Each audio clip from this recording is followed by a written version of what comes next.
오늘 먼저 저희가 함께 나눌 말씀은 여호와 샬롬, 평화의 하나님에 대한 말씀을 나누길 원하는데, 함께 읽을 말씀은 사사기 6장 22절부터 24절까지 말씀입니다. 시간이 벌써 관관으로 많이 지나가서 빨리 진행을 해서 하여튼 열심히 해보겠습니다. 사사기 6장 22절부터 24절 자막을 보면서 한 절씩 읽어보겠는데, 제가 먼저 22절 읽겠습니다. 그제서야 기드온은 자기가 여호와의 천사와 이야기하고 있다는 것을 깨달았습니다. 기드온은 주 여호와여, 나를 살려주십시오. 내가 여호와의 천사를 직접 보았습니다라고 소리쳤습니다. 여호와께서는 기드온에게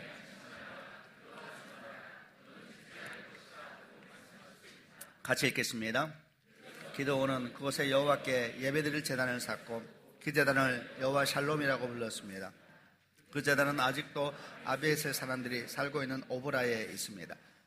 여호와 샬롬이라는 아주 고정된 단어가 나오는 것이 이 사사기 6장 22절 이하에 나옵니다. 여기에 기드온이라는 사람이 나오는데, 기드온은 좀 유명하지요. 기드온에 살고 있는 시대를 보통 어떤 시대라 그러냐면 사사시대라 그럽니다.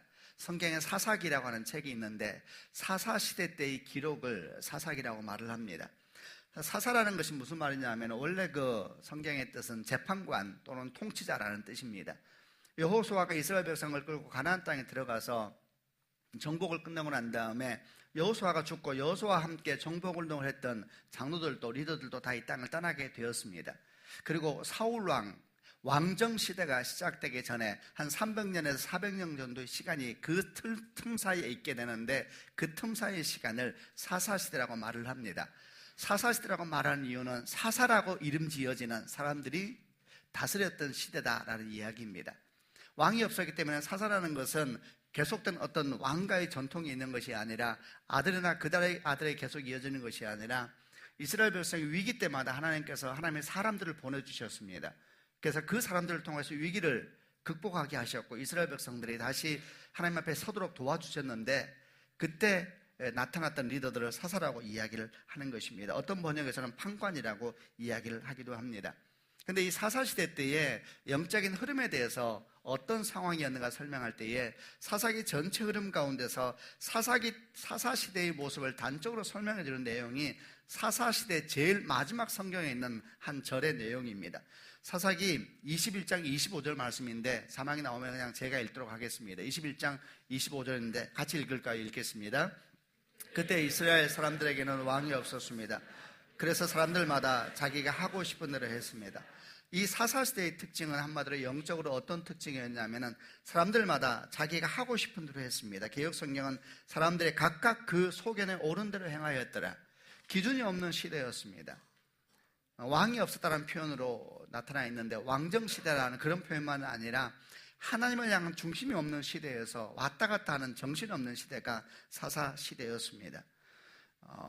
그들의 영적 상태가 그랬다는 이야기인데, 한마디로 이런 것입니다. 그들은 마음대로 살았는데 자기 좋은 것이 진리였고 자기가 편한 것이 인생의 방향처럼 살았습니다. 그러다 보면 삶에 위기가 오고 곤고함이 오고 이스라엘 백성의 큰 어려움 가운데 빠지게 되면 그들이 정신을 다해서 하나님께 막 구하기 시작합니다. 도와달라고, 하나님 은혜를 베풀어 달라고 기도하면 하나님께서 그들의 기도를 들으셔서 불쌍히 여기셔서 하나님의 사람을 보내주시는데, 그걸 사사라고 이름을 붙였는데, 그러면 그들이 와서 그 위험 가운데서 이스라엘 백성을 구원해냈습니다.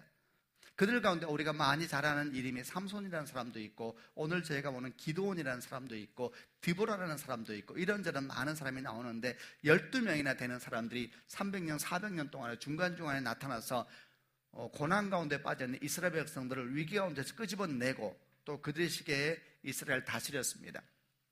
그때는 이스라엘 백성이 또 하나님께 돌아가는데, 그러다가 평화의 시대가 오면 다시 그들은 또 원래 본성으로 돌아갔습니다. 각자 소견에 옳은 대로 행하면서 하나님을 떠나고 우상숭배를 하고 위기를 맞이하게 됐습니다. 그러면 다시 이스라엘에게 고난이 왔습니다. 주변에 있는 민족들이 이스라엘을 공격하고 어려움 가운데 처하면은 또 위기가 오면 다시 그들은 또 주의 이름을 불렀습니다. 위기가 오면 주님의 이름을 부르고 주께서 은혜를 베풀어 주면 제 소견대로 행하는 일이 반복되면서 300년, 400년 동안에 마치 파도가 치는 것 같은 영적인 시간을 보낸 시기가 사사시대의 영적인 특징이었습니다. 이 사사시대의 모습이 오늘날의 모습과 참 비슷합니다. 사람들이 자기 소견에 옳은 대로 각자 옳은 대로 행하였더라. 자기 좋은 것, 자기가 편한 것을 진리라고 말하고 자기가 좋은 것을 마치 정의인 것처럼 말하는 시대가 오늘날과 마치 비슷한 시대다 생각하면 될 것 같습니다. 그런 사사시대 가운데, 그런 시간 가운데 사사 기드온이라는 사람이 등장하게 되는 한 장면이 나오는데, 그게 저희가 보려고 하는 그 사사시대 중에 있는 일부분, 한 시대에 대한 이야기입니다. 기드온이 나타날 때의 이스라엘 상황은 또 어떤 상황이었냐면, 이스라엘 백성들이 각자 소견은 좋은 대로 행하고 있는 상황이어서, 또 이스라엘은 큰 위기 가운데 미디안 백성들의 통치를 받고 있었습니다. 미디안 백성들이 한 7년 동안 이스라엘 백성을 통치하는 것보다도 억압하고 약탈을 했습니다. 그 주변에 있는 민족이었는데 이스라엘 백성들을 공격했는데 얼마나 그 공격이 극심하였고 약탈이 극심하였는지, 추수 때만 되면 때를 딱 잡아서 이스라엘 백성들을 공격해 들어가서 그 이스라엘 백성의 땅에 진을 치고 장망을 치고 땅을 황폐화시킬 뿐만 아니라 1년 동안 수고한 모든 추수를 다 빼앗아가 버리고, 그뿐만 아니라 이스라엘 백성의 땅에 있는 양과 소, 나귀도 한 마리도 남겨두지 아니하고 다 약탈해 가 버렸습니다. 그러니까 이스라엘 백성이 얼마나 궁핍해졌겠습니까? 그들은 너무너무 삶이 어려웠습니다.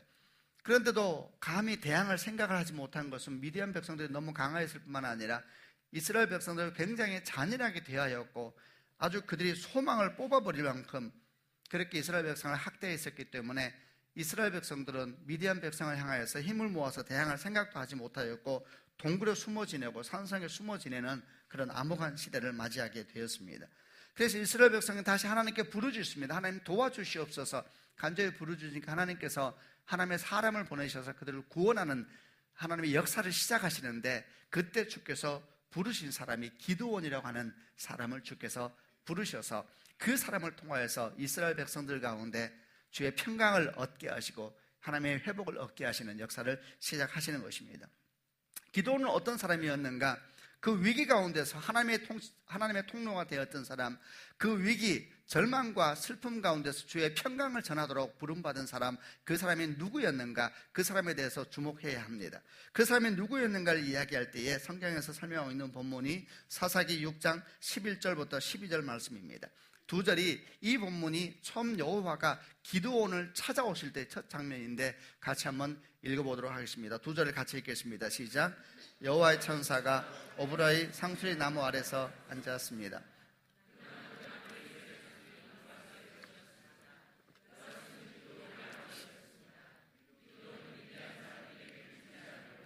포도주 틀에서 밀을 타작하고 있었습니다. 여호와의 천사가 기드온에게 나타나 말했습니다. 힘센 용사여, 여호와께서 너와 함께 하신다. 이렇게 시작됩니다. 여호와의 천사가 오브라의 상수리 나무 아래 와서 앉았습니다. 그 나무는 아비에셀 자손은 요아스의 것이었습니다. 요아스는 기드온의 아버지입니다. 기드온은 미디안 사람들에게 들키지 않으려고 포도주 틀에서 밀을 타작하고 있었습니다. 기드온은 누구냐 하면 특별한 사람이 아닙니다. 강한 용사가 아니었습니다. 훈련된 장군도 아니었습니다. 그는 그냥 일개 농부에 불과했습니다. 여기 성경에 보니까 처음 하나님께서 기드온을 찾아온 장소가 그가 밀을 타작하고 있는 상황이었다 그랬습니다. 그가 농부였다는 이야기입니다. 그런데 오늘 성경을 보니까 그가 밀을 타작하고 있는 장소가 어디냐면 포도주 틀에서 밀을 타작하고 있었다, 이렇게 성경에 기록되어 있습니다. 이 말이 무슨 말이냐 하면, 밀이라는 것은 대량으로 생산되기 때문에 포도주 틀에서 이렇게 타작을 하는 것이 아닙니다. 포도주 틀은 바위를 구멍을 내가지고 만든 작은 포도즙을 만드는 곳인데, 거기에서는 밀을 타작하는 것이 아니죠. 밀은 아까 말한 것처럼 대량으로 추수를 하기 때문에 넓은 마당을 만들었습니다. 그걸 타작마당이라고 그럽니다. 그 넓은 마당에서 황소와 대형 큰 수레를 이용하여서 그 밀을 타작했다고 합니다. 굉장히 대량으로 하는 것이 밀 타작인 것이죠. 그런데 그렇게 해야 되는데 그렇게 할 수가 없는 상황이어서 아주 작은 소량의 밀을 숨어서 타작하고 있는 모습이 포도주 틀에서 밀을 타작했다라는 표현으로 나타나고 있는 것입니다. 이 말이 의미하는 것은 기드온이 두려웠다는 것입니다. 모든 이스라엘 백성들처럼 그런 인생이 두려웠습니다. 삶이 무서웠습니다. 너무나 곰핍하였습니다. 미디안 백성들이 날마다 그들의 모든 것을 빼앗아 가려는 것처럼 그들을 노려보고 있다는 사실 때문에 그 작은 것을 추수하면서도 그것을 숨기면서 구석에서 아무도 못 보게끔, 미디안 백성들이 보지 못하게끔 포도주 틀에서 소량의 밀을 타작하고 있는 모습을 보여주고 있는 것입니다. 그는 두려웠습니다. 그는 궁핍하였습니다. 가진 것이 없었기 때문에, 밀이 너무나 작았기 때문에 포도주들에서 타작을 하고 있었다는 것이죠. 이렇게 그 당시에 훌륭한 사람도 아니었고 강한 용사도 아니었고 아주 훈련된 장군도 아니었던 기드온, 평범한 농부에게 주의 천사가 임하신 것인데, 구약에서 주의 천사가 임했다는 이야기는 하나님께서 오셨다 이렇게 이해를 하면 됩니다. 하나님께서 그런 기드온에게 찾아가셔서 이제 그의 인생에 개입하기 시작하면서 그를 통하여서 절망 가운데 희망을, 전쟁 가운데 하나님의 샬롬을 정하는 역사가 시작이 되는 것입니다. 근데 주목할 것은 이렇게 아무것도 아는 기드온에게 하나님께 찾아오셨는데 그 기드온을 향한 첫 마디가 뭐냐면 힘센 용사여 여호와께서 너와 함께 하시도다 이렇게 이야기를 합니다. 개역성경은 이렇게 나와 있습니다. 큰 용사여 여호와께서 너와 함께 하시도다. 하나님께서 기도를 뭐라고 부르시냐면 강한 용사여 이렇게 부르십니다. 힘센 용사여 이렇게 부르십니다. 큰 용사여 이렇게 부르십니다. 하나님께서 기도에 나타나서 네가 참으로 인생이 한심하구나, 그래 너는 도대체 소망이 없구나 이렇게 말하는 것이 아니라 마치 선포하듯이, 예언하듯이, 약속하듯이 기도원에게 말씀을 하고 있는 것입니다. 큰 용사여 여호와께서 너와 함께 하시도다. 그런데 이렇게 부르고 하나님께 다가왔을 때 기도원은 이 말을 제대로 알아듣지를 못합니다. 아마도 기드온은 자기를 전혀 그렇게 생각하지 않은 것 같습니다. 자기가 그런 인생이라고 생각을 하지 않았던 것 같습니다. 그러다 보니까 그가 뭐라고 하나님께 말씀하냐 하면, 무슨 말씀입니까? 여호와께서 우리와 함께 계시다면 왜 이토록 많은 괴로움을 겪어야 합니까?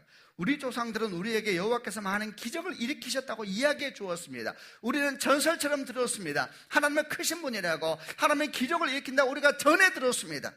또 여호와께서 우리 조상들을 이집트에서 이끌어내셨다고도 말해 주었습니다. 우리 조상들을 구원했다는 얘기도 들었습니다. 그러나 여호와께서는 지금 우리를 버리셨습니다. 그러나 지금 나하고 그게 무슨 관계가 있습니까? 이렇게 이야기를 하고 있습니다.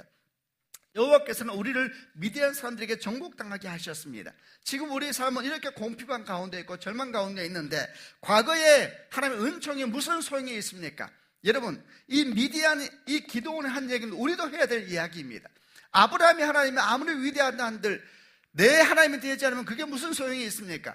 하나님께서 이스라엘 백성들을 위대하게 구원하셨다 그런 얘기 맨날 해봐도 내 인생이 구원받지 못한다면, 내 인생이 절망에서 소망으로 옮겨지지 못한다면 그게 무슨 소용이 있습니까? 수천 년 전 이야기, 수천 년 전 이야기, 저 먼 나라는 이야기가 나하고 무슨 관계가 있습니까? 성경이 신화입니까? 그게 나하고 무슨 관계가 있습니까?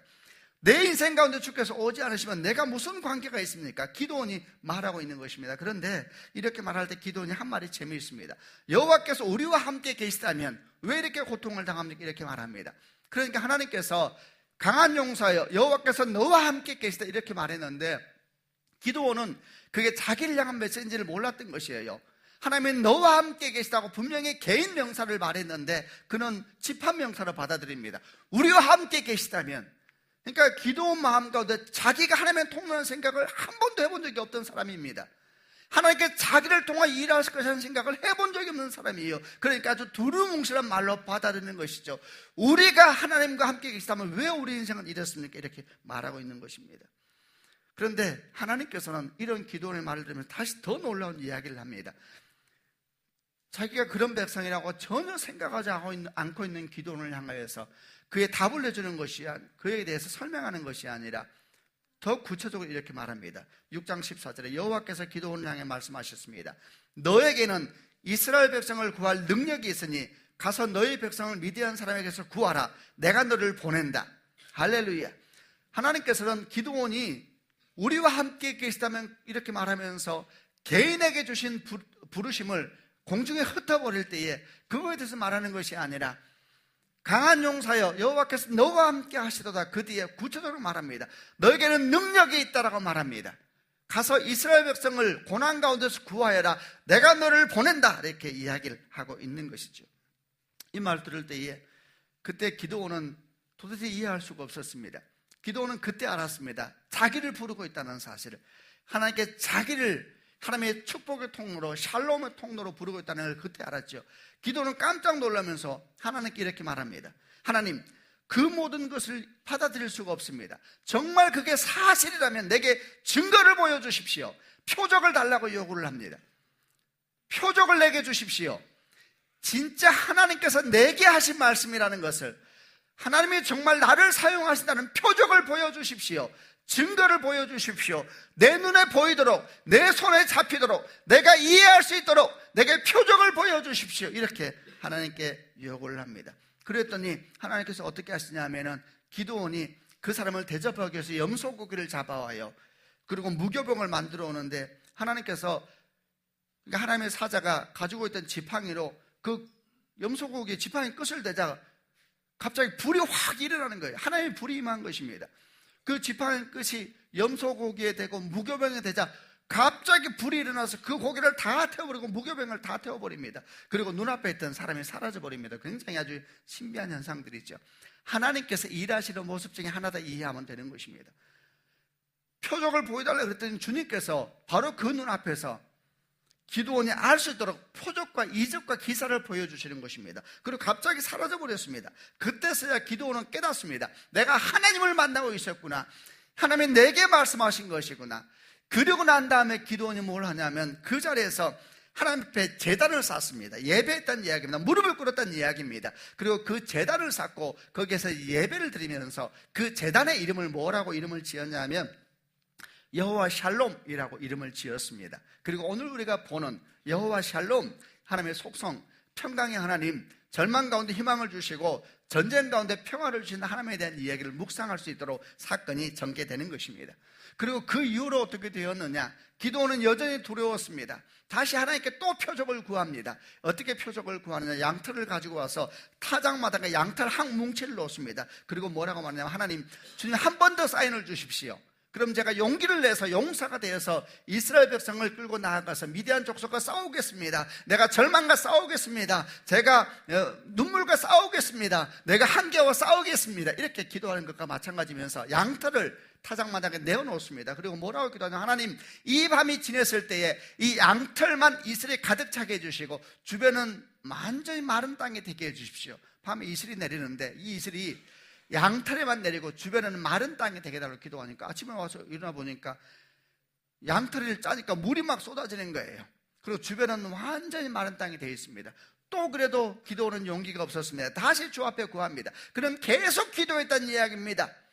이제 반대 요구합니다. 이제 주님 한 번만 더 표적을 구하겠습니다. 이제 한 번 더 밤을 보낼 때에는 양털은 말라있게 해주시고 주변만 다 젖어있게 해주십시오. 아침이 밝으니까 기도한 대로 그가 하나님께 구한 대로 됐습니다. 양털은 말라서 망성망성한데 주변이 완전히 마른 젖은 땅이 되어버렸습니다.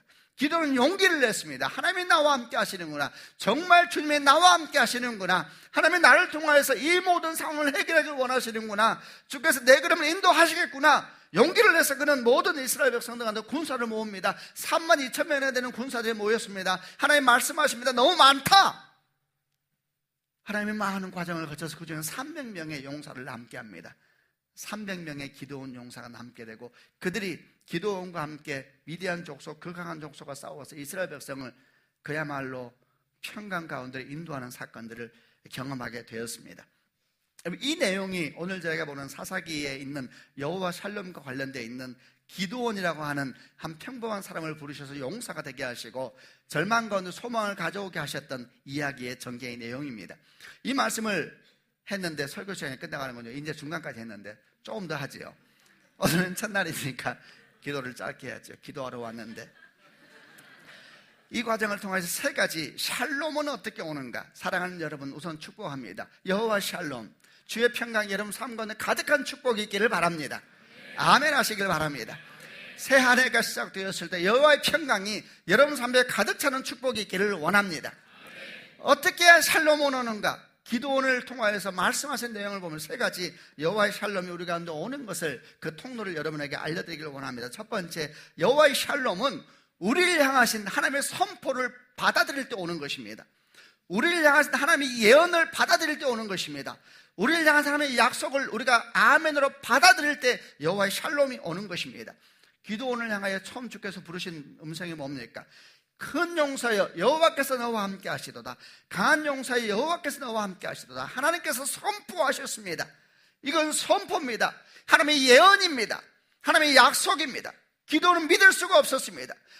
큰 용사여 여호와께서 너와 함께 하시도다. 그는 믿을 수가 없었습니다. 믿지 않았을 뿐만 아니라 그는 그 말씀을 받아들이지도 않았습니다. 그래서 그는 어떻게 했습니까? 우리와 함께 계시다면 이러면서 개인을 향하여 주신 강력한 메시지를 공중으로 흩어버리면서 집합명사를 확 바꿔버립니다. 하나님은 그 개인에게 메시지를 주신 것입니다. 여호와께서 너와 함께 하시도다. 강한 용사여, 여호와께서 너와 함께 하시도다. 할렐루야. 만약에 아마도 기드온이 생각했던 강한 용사의 그림이 있었던 것 같습니다. 만약에 기드온 주변에 누가 보아도 강하고, 누가 보아도 탁월하고, 누가 보아도 훈련이 잘 되어 있고, 누가 보아도 건장하고, 누가 보아도 강한 칼을 가지고 있는 사람이 있었다면 아마도 기드온은 저 사람의 강한 용사야, 이런 생각을 가지고 있었던 것 같습니다. 기드온이 생각하는 강한 용사의 그림이 있었던 것이지요. 그러나 하나님이 생각하는 용사는 그런 용사가 아니었습니다. 기드온이 생각하는 강한 용사가 하나님 보시기에 강한 용사가 아닌 것입니다. 주께서 보시는 용사가 있는 것입니다. 할렐루야. 하나님께서 그를 강한 용사로 부르고 있을 때 기드온은 뭐라고 말합니까? 그렇지 않습니다. 제가 어떻게 이스라엘을 구할 수 있습니까? 사사기 6장 15절에 제 집안은, 집안 이야기합니다.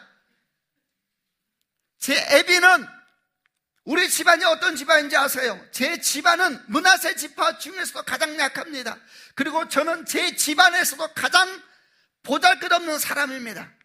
가문 얘기하고, 집안 얘기하고, 재산 얘기하고, 지식 이야기하고, 학벌 이야기하고, 딱 그 얘기하는 겁니다. 기드온이 집안 얘기합니다. 집안.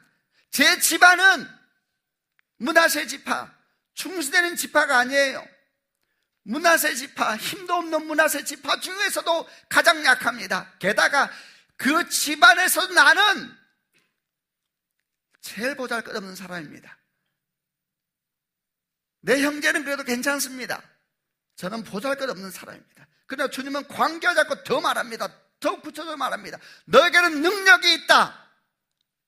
네가 이스라엘 백성을 구하게 될 것이다.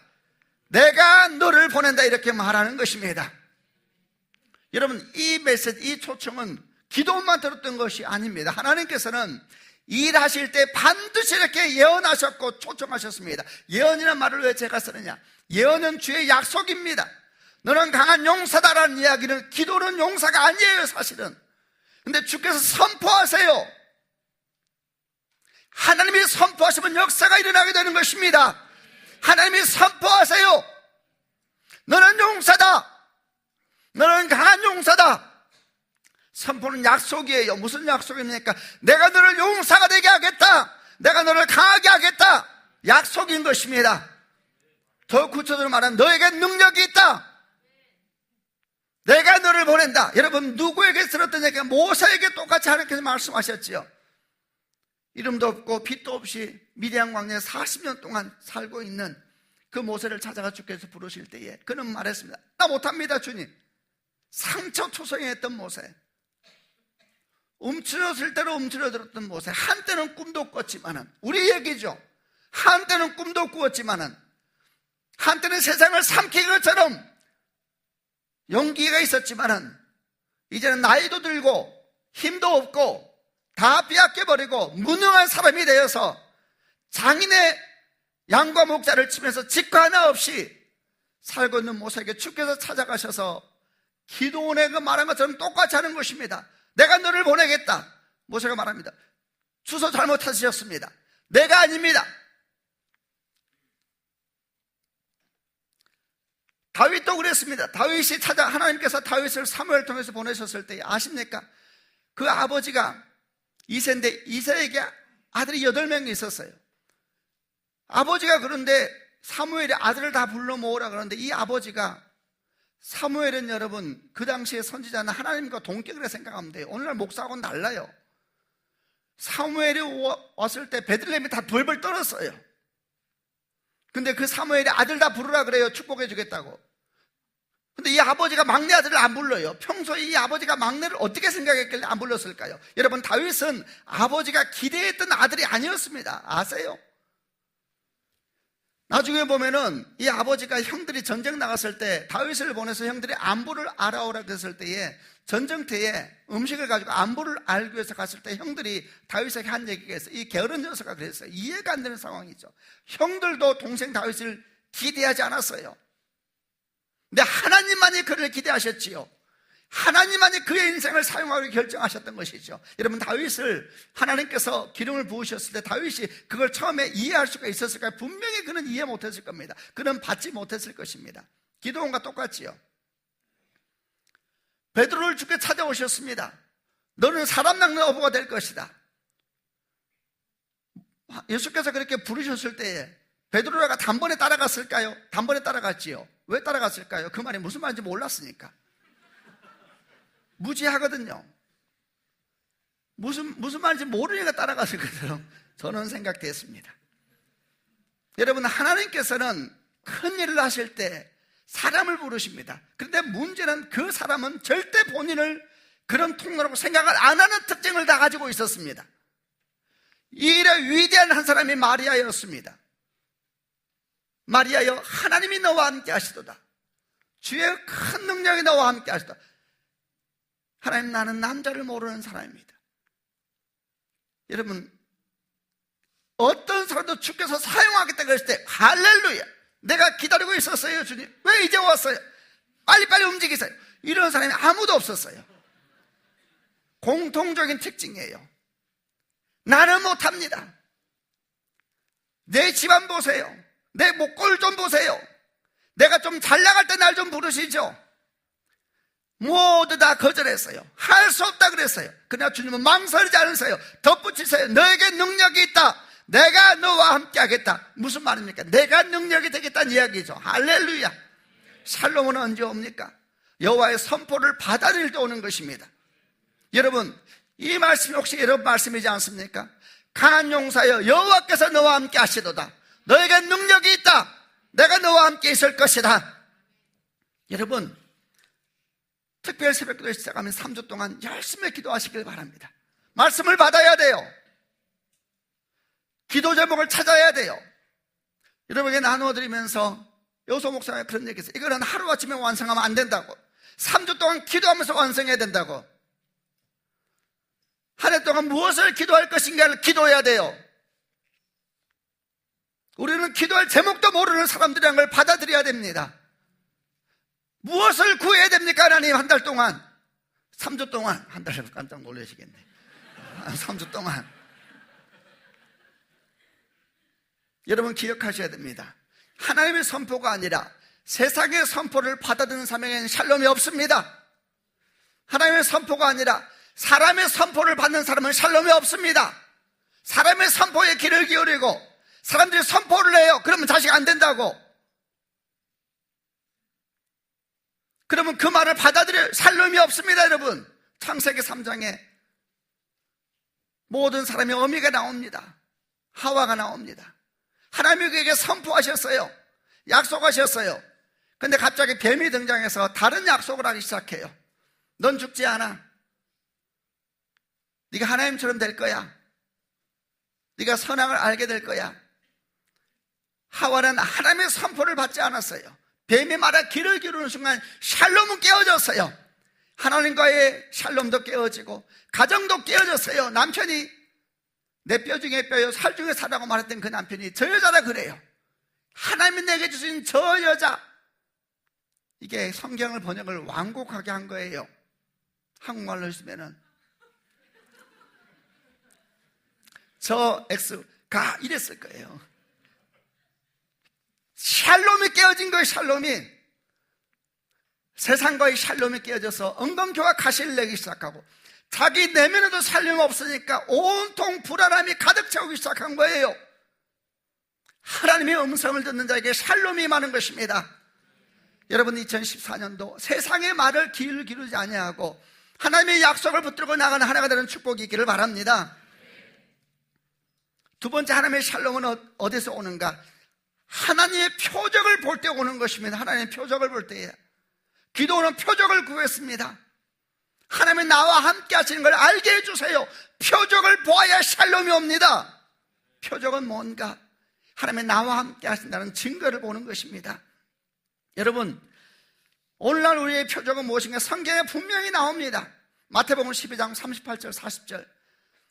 그때 몇몇 율법학자들과 바리새파 사람들이 예수께 말했습니다. 선생님, 우리에게 증거를 보여주십시오. 표적을 보여주십시오. 예수께서 대답하셨습니다. 악하고 죄 많은 이 세대가 증거를 보여달라고 한다. 악하고 죄 많은 이 세대가 표적을 보여달라고 한다. 그러나 예언자 요나의 증거, 요나의 표적 외에는 보여줄 것이 없다. 요나가 3일 밤낮을 꽃밭 커다란 물고기 뱃속에 있었듯이 인자도 3일 낮밤을 땅속에 있을 것이다. 구약의 선지자 중에 한 명이 요나가 있었지요. 물고기 뱃속에 들어가 3일 밤낮을 있다가 나중에 물고기가 토해서 밖으로 나오게 된 이야기 요나서에 나옵니다. 그 표적이 표적이라 그래 말하면서 인자도 3일 낮밤을 땅속에 있을 것이다. 이 표적밖에 없다고 말하는 것입니다. 여러분, 여호와의 샬롬, 하나님의 샬롬은 언제 오는가? 하나님의 표적을 볼 수 있어야 됩니다. 다른 말로 하면은 예수를 보는 자가 샬롬을 경험하게 될 것입니다. 너무 재미없죠? 그래 여러분, 예수를 보는 눈이 있어야 합니다. 예수를 보는 마음이 있어야 합니다. 예수가 있어야 합니다. 삶의 위기가 오고 어려움이 올 때에 그 고난 가운데서 예수를 보는 안목이 열리는 축복이 있기를 바랍니다. 기도하셔야 됩니다. 기도니 열심히 기도했습니다. 표적을 보여주십시오. 표적을 보여주십시오. 사인을 보여주십시오. 고난 가운데 표적을 구해야 돼요. 무슨 표적인가? 그 고난이 고난 자체로 멈추지 않는다는 것을, 그 고난이 우리 주 예수의 십자가와 연결됐다는 것을, 그래야 부활이 옵니다. 간절히 기도해야 돼요. 기도는 간절히 기도했습니다. 표적을 보여주옵소서. 예수가 없는 사람은 샬롬이 없습니다. 마리아에게 와서 천사가 여인이여 주께서 너와 함께 하시도다. 마리아가 주의 계집종이니 주의 뜻대로 될 것입니다. 그럴 때 표적이 나타났습니다. 말씀을 받아들일 때 표적이 나타나는데 어떻게 나타나느냐? 뱃속에 성령으로 말하면 예수가 잉태돼 버립니다. 그게 표적입니다. 표적. 예수를 잉태하는 2014년이 되는 축복이 있기를 바랍니다. 아멘. 예수를 보아야 표적, 여러분 샬롬이 옵니다. 모든 상황 속에서 예수를 보는 눈을 달라고 하셔야 합니다. 세 번째, 여호와의 샬롬은 어떻게 오는가? 약속을 붙들고 나아갈 때 샬롬은 확장되고 흘러가기 시작합니다. 기도원을 향하여 약속을 줄 때에 기도원은 약속을 받고 표적을 보았습니다. 그래서 어떻게 했습니까? 그는 용사를 모았습니다. 그들과 함께 미디안 사람을 향해서 갔습니다. 싸웠습니다. 절망과 싸우고, 한계와 싸우고, 죽음과 싸우고, 병마와 싸우고, 가난과 싸웠습니다. 어떻게 되었는가? 주님께서 그에게 큰 권능을 더하여 주셨고, 마침내 미디안 족속은 더 이상 이스라엘 가운데 발을 디딜 수가 없게 되었습니다. 할렐루야. 2014년이 모든 절망이 여러분 가운데서 쫓겨나는 축복의 해가 되길 바랍니다. 그들은 도망갈 수밖에 없었습니다. 평화가 온 것입니다. 샬롬은 처음에는 기드온 개인에게 왔지만은 그가 약속을 붙들고 표적을 붙들고 살아가기 시작하고 세상을 향하여 도전하기 시작할 때 샬롬은 퍼져가기 시작한 것입니다. 한 사람 한 사람이 그 약속을 붙들고 가정으로 돌아가고, 그 약속을 붙들고 세상으로 돌아가고, 그 약속을 붙들고 여러분의 삶의 자리로 돌아가서 싸우는 것입니다. 싸운다는 것이 역사를 붙이라는 얘기가 아니고 살아가라는 이야기입니다. 믿음을 가지고 주께서 반드시 도우십니다. 그러면 여러분 안에 샬롬이 흘러가기 시작합니다. 여러분 자녀에게 샬롬이 흘러갈 것입니다. 여러분 가정에 샬롬이 흘러갈 것입니다. 여러분 기업에 샬롬이 흘러갈 것입니다. 기도를 통하여 시작된 샬롬이 이스라엘 전역을 덮어버렸습니다. 할렐루야. 이 여호와 샬롬, 여호와 샬롬이 2014년 한 해 동안 여러분의 삶을 가득 채우는 놀라운 축복이 있기를 바랍니다. 아멘. 자리에서 일어나십시다. 2분 남았네요. 일어나십시다. 한번 어깨를 쭉 펴시길 바랍니다. 어깨를 쭉 펴고 박수를 치겠는데 제가 이렇게 소리를 질러도 졸리는 것은 어쩔 수가 없어요. 여러분 죄가 아니에요. 내일은 더 큰 소리를 할게요. 박수를 10번 치겠습니다. 시작. 한번 어깨 한번 쭉 돌리시고요. 예. 이 시간 한 가지만 기도하고 오늘은 마무리하려고 합니다. 그리고 개인 기도를 더 하시길 바라는데, 여러분 샬롬을 꿈꾸십니까? 아멘. 여러분 여호와 샬롬을 구하십니까? 아멘. 소망하시는 분들마다 두 손을 높이 드시길 바랍니다. 여러분, 기도는 아무것도 아닌 사람이었습니다. 포도주 틀 굉장히 작습니다. 거기에 밀을 타작하면서 숨어서 그런 사람이었습니다. 주께서 말씀하십니다. 나타나셔서 큰 용사여, 여호와께서 너와 함께 하신다. 아멘. 아멘. 아멘. 강한 용사여, 여호와께서 너와 함께 하신다. 아멘. 주님은 더 말씀하신다. 너에게 능력이 있다. 아멘. 가라. 아멘. 너희 백성을 네가 구원하게 될 것이다. 아멘. 내가 너와 함께 있을 것이다. 아멘. 약속입니다. 예언입니다. 아멘. 내가 너를 용사가 되게 하겠다. 아멘. 내가 너를 강하게 하겠다. 아멘. 아버지, 제가 용사가 되게 하여 주옵소서. 아멘. 내가 선포를 아멘으로 받게 하여 주옵소서. 아멘. 나에게 표정을 보여주옵소서. 아멘. 내가 다시 한번 세상으로 나아가게 하여 주옵소서. 아멘. 붙들고 기도하실 때 우리 주여 삼창하고 기도하십시다. 주여, 주여, 주여. 살아계신 아버지 하나님, 모든 하나님 역사여 영광과 존귀와 주옵소서.